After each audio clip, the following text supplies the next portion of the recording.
இது வந்து பார்த்திங்கன்னா வாழைக்காய் பொரியல் வந்து எப்படி செய்யறதுன்னு பார்க்கலாம். சூப்பராக இருக்கும் டேஸ்ட்டு. ஸோ இது செய்யறது வந்து பார்த்திங்கன்னா ரொம்ப சிம்பிள், ஈஸி. ஸோ ஆயில் வந்து போட்டிருக்கோம். ஆயில் வந்து நல்லா காயட்டும். கடுகு, சீரகம், கருவேப்பிலை. ஸோ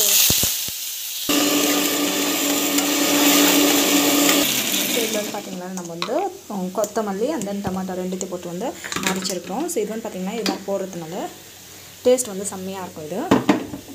ஸோ நல்லா வந்து இதை போட்டுக்கோங்க. ஃபஸ்ட்டு இஞ்சி பூண்டு பேஸ்ட் வந்து போட்டு இதை வந்து பார்த்திங்கன்னா நல்லா வந்து வதக்கிக்கலாம். உப்பு போட்டு நல்லா வதக்கலாம். ஸோ பெருங்காயம் பார்த்திங்கன்னா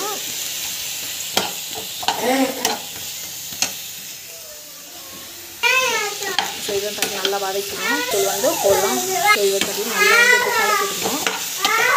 பார்த்திங்கன்னா நம்ம வந்து கொத்தமல்லி அப்படியே இது வந்து பார்த்திங்கன்னா அரைச்சி வைக்கலையா. ஸோ அது வந்து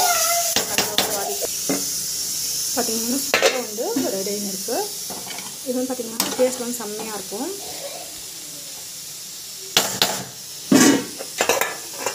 அப்படியே ஸ்டீம் பண்ணி வச்சிடணும். சூப்பராக இருக்கும் அந்த வாழைக்காய் ஃப்ரை. பெருங்காய் ஃப்ரை வந்து எப்படி பண்ணுறதுன்னு பார்க்கலாம். ரொம்ப சிம்பிள், டேஸ்ட் வந்து சூப்பராக இருக்குது.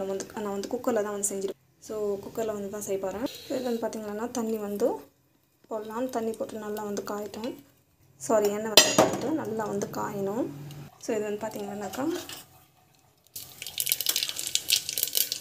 கடுகு, சீரகம் வந்து ஆட் பண்ணலாம். இப்போ வந்து பார்த்திங்கன்னா கடலைப்பருப்பு வந்து போடலாம்.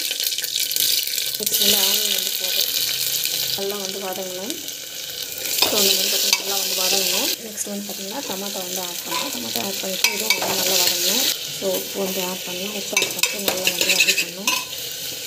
ஹலோ ஃப்ரெண்ட்ஸ், இன்றைக்கி வந்து பார்த்திங்கன்னாக்கா ஆனியன் பராத்தா வந்து எப்படி பண்ணுறது பார்க்கலாம்.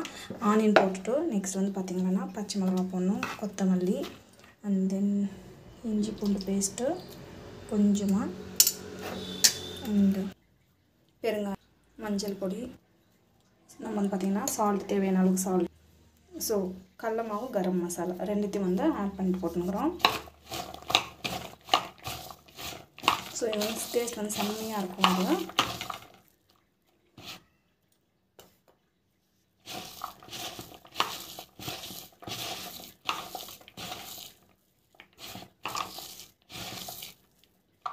அவ்வளோதான். இது வந்து பார்த்திங்கன்னா அப்படியே வச்சிடலாம். சூப்பராக இருக்கும் டேஸ்ட்டு. ஸோ இது வந்து பார்த்திங்கன்னா நல்லா வந்து இந்த மாதிரி வந்து ஆயிடுச்சு. ஸோ நம்ம வந்து பார்த்திங்கன்னா நல்லா சப்பாத்தி மாவு வந்து கலக்காச்சு. ஸோ ஒரு 5 to 10 மினிட்ஸ் இருக்குது. சப்பாத்தி பண்ணிக்கிது, அவ்வளோதான்.